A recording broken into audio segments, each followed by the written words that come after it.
lakukan.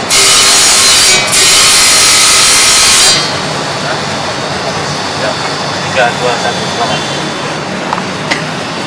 Ini ngapain sih Mas? Tadi saya lagi dari sana ngeliat ini suaranya lumayan berisik. Mau nanya ini lagi ngapain sih Mas? Lagi Ini bawa batu. Oh, ini batu yang lagi ramai. Kalau ini batu apa Mas? Itu namanya kecubung es. Oh, kecubung es. Dengan Mas siapa? Mas Gilang. Mas Gilang. Kalau ini sebelah sana dengan? Saya Mas Tony. Dengan Mas Tony. Saya mau nanya dulu deh, ini lagi rame kan Ya. batu-batu seperti ini. Biasanya kalau sudah ada bentuk kasar batunya, itu diapain sih? Dipoles nantinya. Dipoles. Nah, ini apa? Ini mesin untuk Ini memotongnya. memotong sekali pembentukan kasar. Seperti ini ya. Ya, Ini yang masih mentahnya. itu masih mentahnya. Oke, kemudian setelah dipotong-potong lebih Potong kecil, seperti ini. seperti ini. Ini juga ada. Setelah itu apa? Nah, Setelah dipotong bentuk kecil, nanti kan ada apa namanya pembentukan kasar. Nah, setelah dari sini baru ke polesan. Oke, saya ke Mas Tony dulu. Mas Ya. Tony ini lagi ngapain ini Mas Tony? Ini lagi proses penggilapan. Berapa lama biasanya sih proses semuanya sampai kemudian jadi batu cincin? Kalau dari awal itu bisa ngabisin waktu 3 jaman buat satu batu. 3 jaman. Itu tergantung jenis batunya. Iya, tergantung jenis batunya. Oh, Kadang-kadang malahan bisa lebih gitu. Oke, baik. Nah, ini saya mau lihat dulu komunitasnya menarik nih pemirsa. Indonesian Jasper and Clawing Lovers. Nah, Ya. ini komunitas apa sih? Komunitas ini Jasper dan Clawing. Nah, salah satunya ini. Ini batunya. Ini Ciri notos, khasnya itu? ya. Ada juga seperti ini. Ini Clawing. Ini batu Clawing juga. Baik. Sama. Kalau jadi Jasper dan Clawing ini nama batu. Nama batu. Nama batu. Kami sengaja menghadirkan teman-teman saya di sini masih cukup muda, pemirsa, karena kita ingin memberi informasi, memberikan gambaran bahwa memang demam batu akik ini sudah mewabah. Orang tua, kalangan muda tak mau ketinggalan memburu mencari batu yang paling berharga. Seperti apa sebenarnya fenomena batu akik ini di Indonesia? Berikut kami hadirkan informasinya.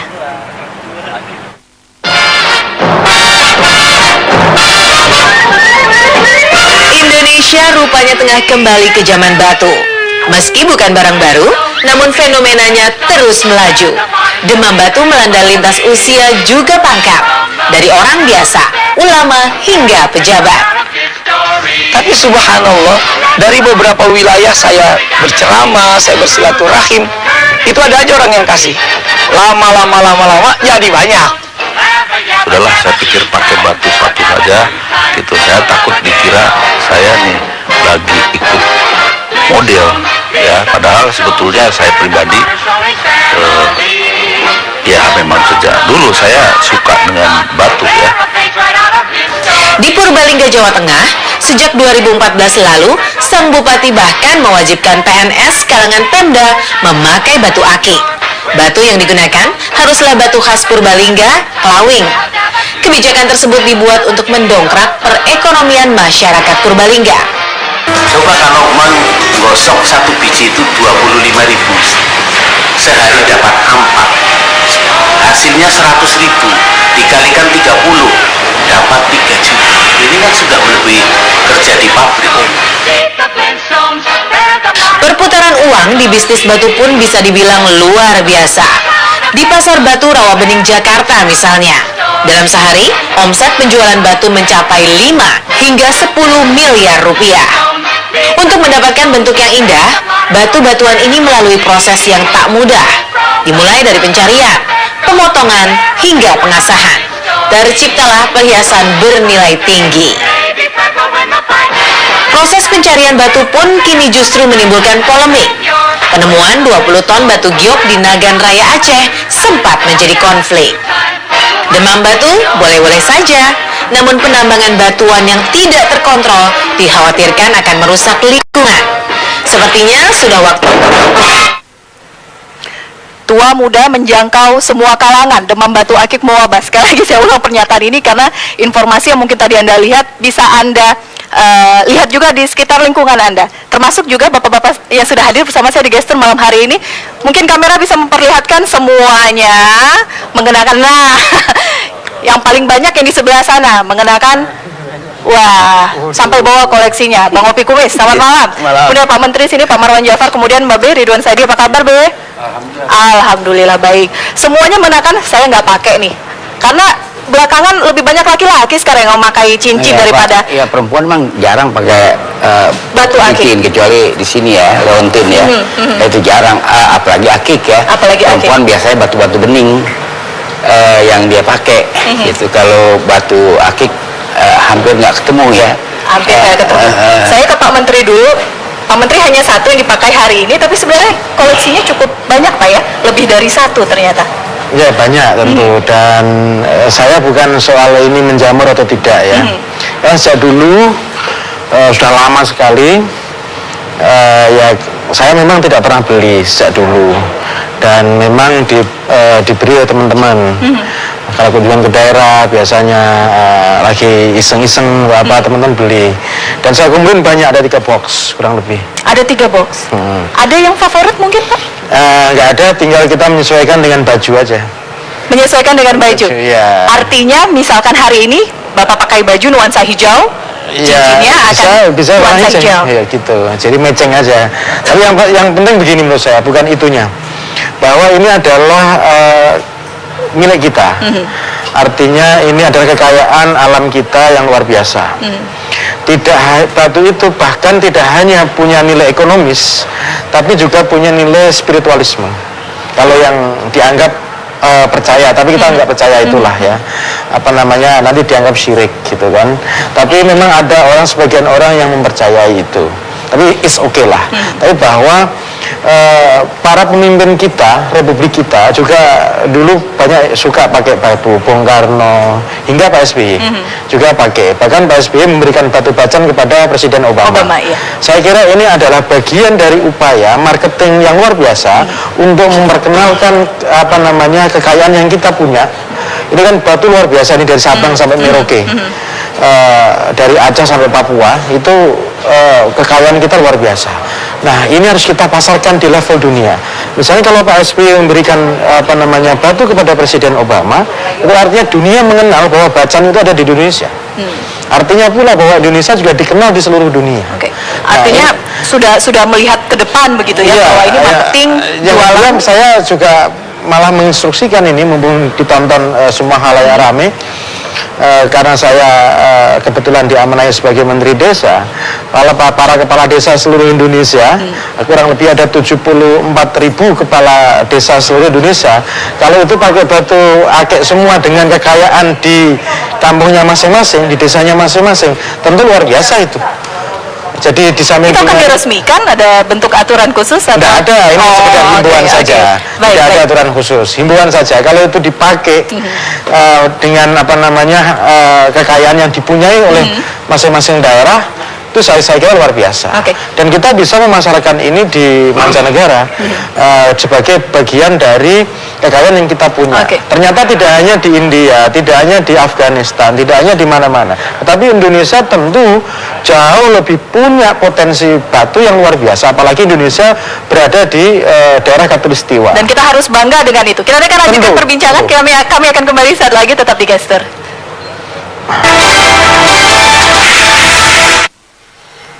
Baik, saya ke Bang Opi sekarang nih. Koleksi batunya luar biasa. Kalau ada yang mengatakan saya senang pakai batu karena coba-coba, karena sekarang lagi tren. Kalau Bang Opi kayaknya enggak, dari dulu ya? Kalau saya tuh ngumpulin batu dari tahun 80. Dari tahun 80 udah saya kumpulin. Dulu waktu saya umur 19-20 tuh saya suka cari batu tuh di Kali Ciliwung. Nah, waktu Kali Ciliwung masih bagus tuh saya sudah sering cari batu di situ, dapat bahannya terus kita gosok. Karena kan kebetulan begitu kumpulin dari tahun 80 sampai saat ini kegunaannya memang buat properti syuting. Kalau kita jadi adegan jadi ini, terus adegan jadi ini, perlu batu cincin, perlu kalung, ya kita kumpulin, jadi manfaatnya ada juga. Itu dulu di Kali Ciliwung gampang nyarinya? Iya, kalau Kali Ciliwung waktu saya umur 19 saya masih ingat banget itu, kalau kita melek ke bawah tuh masih kelihatan bawahnya gitu, Mbak. Masih kelihatan. Yang dia maksud itu kali buangan atau terbuang. Jadi itu waktu memang di segala macam kali orang terjun ngejaring ya kan, dapat paku bekas. Zaman Bung Karno kan paku mahal, paku bengkok itu dilepeng-lepengin, dipakai lagi. Lalu ada yang rezekinya bagus dapat batu cincin. Dapatlah batu Sama cincin. iketannya. Ada yang batu Ada iketannya. iketannya, bukannya batu teraur begitu. Iya, jadi mungkin batu bawaan dari mana gitu. Kadang-kadang kalau kita Dapat di gosok, situ. dapat. Boleh dilihatkan Batu kepada Iya, yang dia pakai yang, aja. yang ini abang pakai aja. aja. Nah, Pakai ini kasih nih. tahu bang, ini batunya Ini- jenis apa aja? Ini pandan emas nih. Pandan emas, satu lagi anggur, satu lagi kinyang air. Gitu. Jadi kebetulan beberapa batu aja yang saya tahu nama-namanya gitu. Yang kincang air bisa nggak saya lihat? Boleh. Tapi asli apa enggak nggak tahu nih, Be. Kayaknya ametis, sorry. Ah, Ini kayaknya ametis. iya. Ini kalau sudah pakarnya udah ngerti Nanti ini. lihat dari jauh aja. kita tahu ini ametis. Oh, ketahuannya dari mana, Be? Iya kan itu begurunya susah ya, ngoprakin jadi tidak ada metodologi aja. Coba kita giniin bahwa ini ametis, bahwa nanti ada isinya atau enggak, ada lagi caranya. Oke. Iya, iya. Nih, yang udah pakar udah ngerti. Mungkin yang baru mulai pakai belum terlalu tahu ya ilmunya. Tapi terlepas dari itu, Be, kita berbicara mengenai fenomena Sekarang. batu akik yang sekarang Iya. semua kalangan, tidak hanya dari kalangan Babe nih ya, para orang tua kita dulu, tapi ternyata juga anak-anak muda sekarang juga gemar pakai batu akik. Bagus sekali, emang harus kita pakai permata kita sendiri ya, atau galuh bahasa kunonya ya, kita pakai galuh kita sendiri, bukan galuh import. Bagus. Nah cuma persoalan kalau perubahan dari generasi sekarang ya, dia suka dengan batu-batu kembang ya kan, seperti akik gitu kan. Kalau orang dulu enggak, dia ambil batu bening karena ada parameternya, batu unggulan atau enggak. Pertama kita lihat sternya, yang kedua kita lihat airnya. Kayak ini kecubung ya, ini airnya 3 timba ada ya kalau kita tuang, tapi sternya kagak ada. Nah kenapa sternya kagak muncul di batu-batu sekarang? Karena cara mengolah dia masinal, jadi pabrikan. Dulu nggak, dia pakai kaca dulu, ya kan? Emang lama yang kongkong ya, depan masjid dia begini terus ya, habis gitu ngeluarin sternya pakai daun pisang kering. Beda dengan sekarang yang Sekarang kan masih langsung. 3 jemret jadi. Nah dulu kagak bisa, tungkong rame. Ya kan bisa 1 Ramadan kagak kelar. Karena dia ngegosoknya pakai itu daun pisang kering. Nah itulah namanya chemistry-nya. Jadi kita nggak bisa asal pengen cepet aja. Kalau pengen cepet aja bisa itu batu rusak. Nah seperti sekarang ada orang naksir sama punya bola satu, dia mengambil sepotong, saya katanya kebaik ambil, tapi dia beri pakai gergaji, rusak dia punya batu. Oke. Ya, Nih. jadi ada cara-caranya. Jadi kita mesti lakonin di batu seperti makhluk. Tapi ada fenomena lain, tidak hanya kemudian dijual batunya, dipasarkan, tapi banyak juga warga kita yang akhirnya beralih kerjanya, sebelumnya kerja petani, kemudian akhirnya sekarang gosok batu, yang jual ataupun pedagang, montir, kemudian sekarang jadi jual batu juga. Nanti ya, sebelum kita ngobrol lagi, ini buktinya, kalau saya bicara nggak ada buktinya nggak sah nih. Kita lihat dulu ya, di salah satu pasar di kawasan Jakarta Timur, ada rekan saya Olen Esther yang berada di sana juga menangkap fenomena serupa. Tampaknya masyarakat yang kemudian sebelumnya bekerja sebagai montir ataupun pedagang, kini beralih profesi menjadi tukang batu. Sudah tersambung bersama Olen? Nah, sudah bersama Olen. Olen, silakan. Ya, benar sekali Elvira dan pemirsa. Mungkin sebagian besar Anda mengetahui pasar Cipinang Besar atau lebih dikenal dengan pasar Gembrong identik sekali dengan pasar pusat mainan anak. Namun tahukah Anda sebenarnya saat ini di kawasan ini sekarang menjadi salah satu lokasi pusat penjualan batu akik yang cukup besar di kawasan DKI Jakarta Timur. Para pedagang yang tadinya merupakan penjual berbagai permainan anak, ada juga karpet ataupun keramik, bahkan ada beberapa profesi yang tadinya sebagai tukang ojek bahkan montir, kini beralih profesi menjadi seorang pedagang batu akik. Nah, apa sih yang membuat mereka beralih profesi mereka dari yang berpenghasilan tetap kini mau menjual batu akik? Nah, saat ini kita akan segera berbincang-bincang dengan salah seorang pedagang yang katanya nih tadinya merupakan seorang montir. Selamat malam, Bapak. Dengan Bapak siapa? Febri. Dengan Bapak Febri? Pak Febri, benar nih katanya tadinya montir ya Pak ya? Bener Mbak, iya bener. Oke, kenapa nih dari montir yang tentunya lebih punya penghasilan tetap ya per bulannya, kini mau beralih profesinya menjadi seorang pedagang batu akik? Karena sangat menguntungkan Mbak untuk hasilnya itu. Dia hasilnya menguntungkan per bulannya bisa sampai 2 juta, bisa sampai 2 kali lipat dari mekanik. Luar biasa, 2 juta itu cukup besar ya Mas.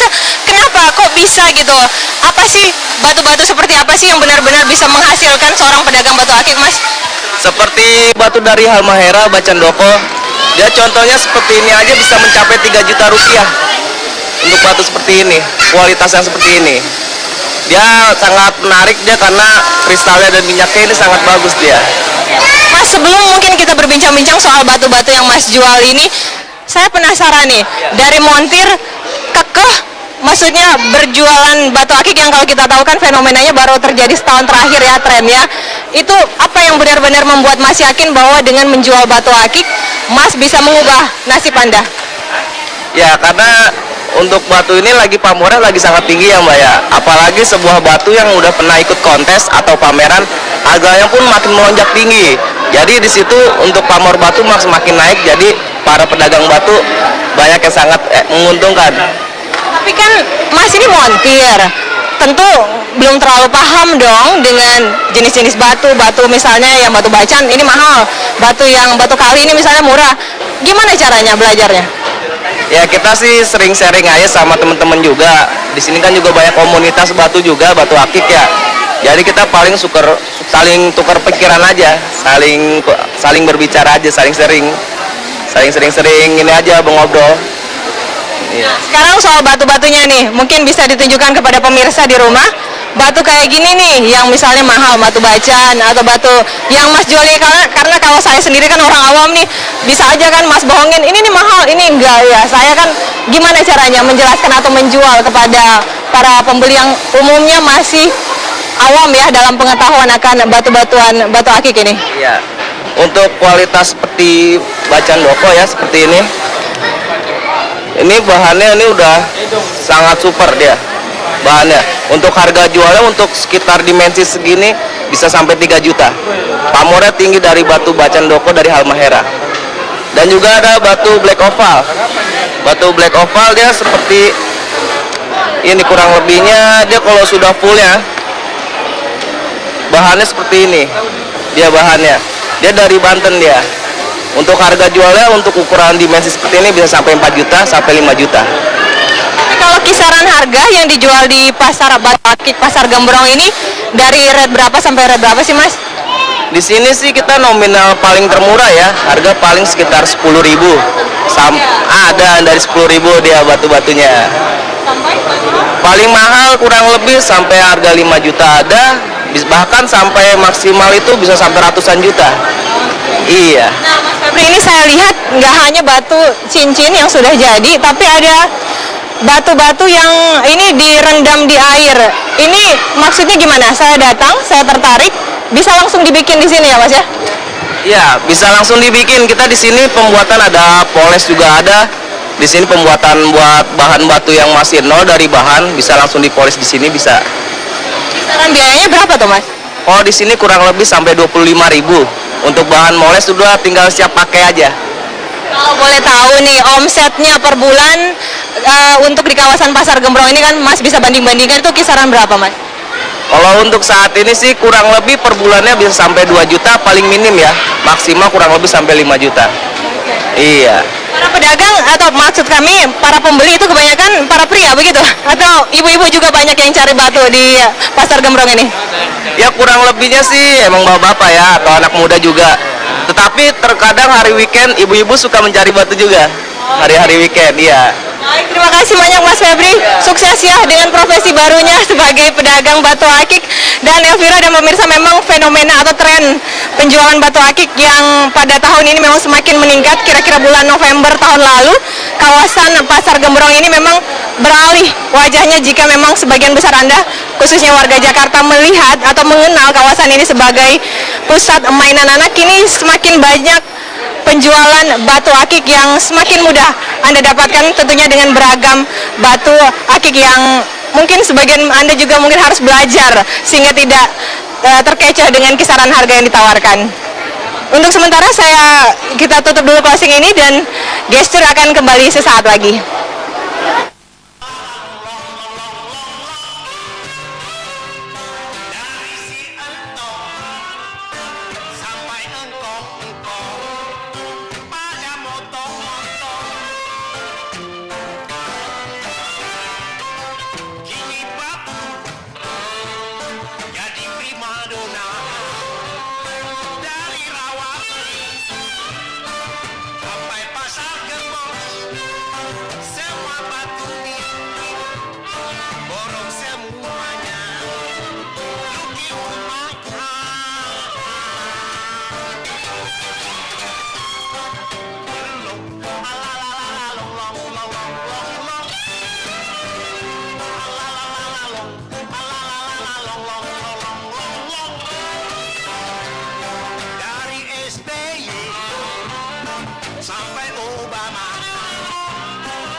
Thank you, terima kasih.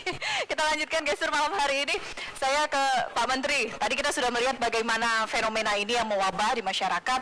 Banyak yang beralih pekerjaan, kemudian memilih menjadi penjual batu cincin atau tukang asah batu atau apapun yang berkaitan dengan batu. Termasuk kabarnya juga para petani sudah beralih juga ternyata. Saya ingin tanya komentar Anda dulu. Ya, saya kira wajar saja karena di situ ada nilai ekonomis. Tentu masyarakat akan tertarik, apalagi ada demand and supply-nya ada. Saya kira ini menjadi sesuatu yang menarik dan bisa kita kembangkan sebetulnya menjadi bagian dari industri kreatif kita. Kalau ini menjadi bagian dari industri kreatif, tentunya juga akan menambah income per kapita negara dan masyarakat kita juga punya ekonomi. Tapi sektor-sektor itu khawatirnya nanti terbengkalai, khususnya misalkan kalau petani yang beralih, kita masih butuh petani di sawah. Saya kira tidak sampai sejauh itu. Ekstrim itu. Pemerintah tentu sudah punya target tentu dalam rangka untuk swasembada pangan, ada targetnya sendiri. Tentu sudah punya program-program Kementerian Pertanian ada. Misalnya ini kalau batu ini misalnya konteksnya batu dikembangkan dengan baik, ini justru juga akan menambah sektor pariwisata kita. Karena turis-turis mancanegara, domestik maupun mancanegara, itu bisa batu itu menjadi gift atau menjadi hadiah. Lalu kemudian juga sekaligus menjadi trademark dari daerah atau negara setempat. Misalnya kita secara masif begini menyebarkan kepada dunia bahwa Indonesia punya khazanah yang luar biasa terhadap batu ini, tentu dunia akan kenal Indonesia. Sekaligus juga bisa menarik wisatawan ke Indonesia misalnya. Ini kan nilai positifnya ada. Kecuali itu memang kita tidak boleh ini hanya musiman saja. Tapi kalau bisa ini dijadikan sebuah industri yang betul-betul luar biasa gitu kan. Jadi jangan hanya hobi saja, tapi memang ditekuni, tidak hanya secara hobi, profesional. ada ditekuni secara profesional, lalu kemudian dipasarkan, ada marketingnya bagus, packagingnya bagus, tentu itu akan punya nilai ekonomis. Baik, saya ke Bang Opi dulu deh, melihat fenomena ini, kemudian ada yang beralih pekerjaan, fokus dengan batu akik ini. Ya, memang nggak bisa dipungkirin ya, di tempat saya juga ada yang alih profesi lokasi tadinya dia bikin peternakan ikan hias. Kalau di kampung saya itu kan memang sering bener nggak boleh hujan sedikit banjir gitu kan. Kebetulan banjir itu datang, ikan hias dia tuh tinggal beberapa pasang lagi aja kan. Sekarang dia belanja batu ke daerah Jawa, dia beli bongkahan semacam ini, dia bikin alat-alat yang buat ngegosoknya sekarang. Jadi dia buka toko kecil aja di rumahnya. Tapi alhamdulillah dia buka sampai jam 1 malam, yang datang untuk belanja banyak aja. Jadi terus dia bilang, Mas Min kira-kira nanti bakal buka ikan hias lagi nggak? Kayaknya saya batu aja terus deh. Gitu. Jangan-jangan nanti seniman, artis juga akhirnya jualan batu juga nih. Kayaknya udah hampir banyak sih yang begitu ya. Udah banyak sekalian bisnis sampingannya itu. Ya itu kan gembrong ya, bukannya gembrong bacanya, karena itu adalah morfologi Egypt dan Amerika. Pasar gembrong. Seperti kita tahu ada tempat namanya Bronx di New York, ya kan. Jadi di Cianjur ada Gembrong. Ini gembrong, emang dia pasar batu, gem kan batu. Jadi dia balik lagi fungsinya menjadi pasar batu. Di situ pasar batu. Jadi nggak usah heran ketika kemudian akhirnya pedagangnya balik lagi. Dia balik akar. Nah, mengenai khasanah batu-batu kita ini, saya kira Papua potensial ya, karena zamrud Papua itu nomor 5 di dunia, nomor 1 adalah Rusia. Saya nggak ketemu mencari, saya punya kapak batu dari zamrud ya sebesar ini, karena buru-buru itu bagus quality zamrud kan. Zamrud itu universal ya, universal. Kalau kinyang daun gitu ya kan nggak universal. Ada batu yang universal yang kita punya, jadi nggak semuanya bisa kita pasarkan. Ada yang universal di dunia, ada zamrud ya, ini zamrud ya kan. Jadi menurut saya di Garut juga, karena Garut ini kan nomor 26 kemajuannya dibanding dengan provinsi kabupaten lain di provinsi Jabar. Juga mereka pada mencari batu, orang-orang itu sekarang. Jadi menurut saya ini bagus-bagus aja, karena rakyat sendiri bergerak. Dan dia nggak bisa kita bikin jadi modern ya, karena memang dia alami kan. Tiba-tiba booming ini kan nggak ada IO-nya, ya kan, nggak ada marketernya. Tiba-tiba dia booming aja. Baik. Nanti saya ngundang satu tamu lagi nih, Be. Orang yang kemudian lebih ahli bisa berbicara mengenai kenapa kemudian. Tunggu dulu, lebih ahli dari siapa? Nah, nanti ditantangin ya, ditantangin. Saya undang dulu. Selamat malam. Pakar gemolog ya Pak ya? Pak Agustora, selamat malam. Kita akan berbincang lebih lanjut di Gestur malam hari ini. Kita jeda dulu pemirsa. Kami akan kembali saat lagi. Silahkan. Demam batu memang benar-benar sudah mewabah. Meski tak bertuah, namun penggemarnya saling pamer tak mau kalah. Dari rakyat biasa hingga para pemimpin dunia, tertangkap kamera menyandang batu di jemarinya. Ada yang memang menggemarinya sejak lama, namun ada pula yang dibutakan oleh tren semata. Berikut adalah para pemimpin negara yang ikut silau, tersihir batu-batu berkilau. Dalam beberapa pemberitaan, disebutkan Pangeran Charles dari Kerajaan Inggris memakai batu cincin pancawarna. Presiden Amerika Serikat Barack Obama jatuh cinta pada batu bacan. Mahmud Ahmadinejad, Muammar Gaddafi, hingga Nelson Mandela juga mengenakan cincin batu di jemarinya. Para mantan orang nomor 1 Indonesia pun hampir seluruhnya memiliki foto dengan cincin batu bertengger di jemarinya. Presiden Soekarno dan Soeharto menggunakan batu merah delima atau ruby. Presiden Habibie menggunakan intan. Presiden Abdurrahman Wahid menggunakan jamrud atau emerald. Presiden Megawati menggunakan black sapphire. Dan Presiden Susilo Bambang Yudhoyono menggunakan batu biduri kucing atau cat's eye. Ekspresi para netizen pun tak kalah seru. Beragam meme demam batu dikemas lucu.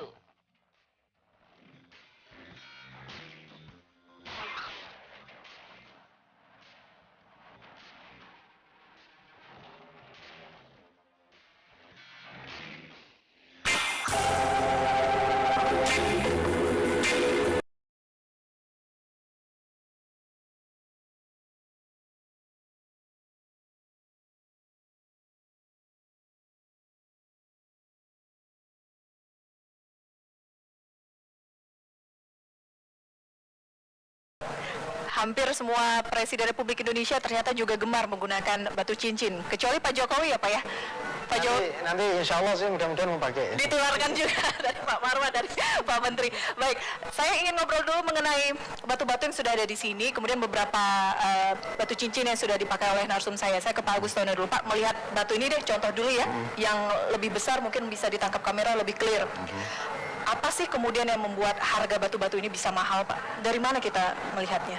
Jadi ada beberapa variabel ya yang mempengaruhi harga batu ya. Jadi yang pertama pasti kelangkaan, karena sebetulnya bisnis batu adalah bisnis kelangkaan. Jadi semakin langka jenis batu tersebut, maka otomatis akan meningkatkan harga batu tersebut. Kemudian yang kedua itu adalah variabel warna, karena warna-warna tertentu itu memiliki tekstur warna yang digemari oleh para penggemar batu. Seperti apa warna contohnya? merah, biru, hijau gitu ya. Kemudian juga di samping warna kelangkaan ada fenomena. Punya fenomena apa di batu itu? Kalau batu dengan fenomena tertentu itu yang nggak dimiliki oleh batu-batu Misalkan seperti apa? Beri gambaran fenomena ini seperti apa? misalkan seperti contohnya paling gampang di Indonesia itu batu gambar ya. Batu gambar itu ada batu yang dipotong gitu terus mengeluarkan fenomena gambar berbentuk gambar tertentu. Contohnya yang ini mungkin ya, sambil. Ini bukan yang gambar. Oh, ini bukan yang gambar. Ini antik ya. Ini geometri kan, Iya. bukan yang gambar. Iya. Jadi batu gambar benar-benar dipotong berbentuk gambar, ada bergambar binatang, ada bergambar patung Liberty, dan itu harganya bisa puluhan miliar itu dengan fenomena yang tidak dimiliki oleh batu-batu lain. Tapi itu kan analisa hanya kasat mata saja kan, Ya. kemudian terlihat kebetulan memang. Kebetulan mirip seperti itu. Nah, itu saya setuju memper. Ini ada kebetulan juga kalau tidak salah waktu itu pernah ada yang mau jual batu mirip Bang Opi Kumis. Iya, waktu itu dia bawa batunya sih nggak bagus ya, batunya dibilangnya kayak hati ayam tuh, Bang. Oh, hati ayam. Cuma kalau kita perhatiin bener itu mirip mukanya sih, hampir bentuknya mirip muka saya lah, cuman pakai pecinya yang hitam gitu. Itu saya tawar sih murah aja. Mau dijual nggak, Bang? Ya saya mau jual 500 nih, Bang Opi. Saya karena 500 jeti. enggak, 500.000 Bang. Cuma karena batu saya pikir buat senang-senang aja. Tawar 300 nggak dikasih. Itu kalau saya perhatiin memang di dalamnya ada bentuk gambar itu. Sepertinya Iya. apalagi ada sugesti itu. Kalau hati ayam itu kan sebenarnya sama dengan jenis akik Purwokerto. Iya. Sama tuh, dengan jenis akik Purwokerto tuh hati ayam. Bagus hati ayam. Bagus ini coklat. Akhirnya dibeli nggak? Enggak. Sekarang dicari orangnya nggak ketemu lagi. Yang nonton ini mungkin nanti didatengin lagi mungkin yang mau jual. Datang, Pak, saya mau beli deh. Oke, baik, sebelum kita ngobrol lagi, saya akan mengajak Anda melihat rekan saya Olen yang saat ini berada di pasar, bacanya bukan Gembrong tadi ya, Bu? Gembrong, Gembrong. di kawasan Jakarta Timur. Olen, silahkan. Ya, Elvira, kalau tadi saya mengajak Anda berbincang-bincang dengan seorang pedagang yang ternyata tadinya berprofesi sebagai montir, yang kini beralih profesi menjadi seorang pedagang batu akik karena ternyata untungnya cukup besar. Nah, saat ini saya ingin mengajak Anda untuk berbincang-bincang dengan pembeli.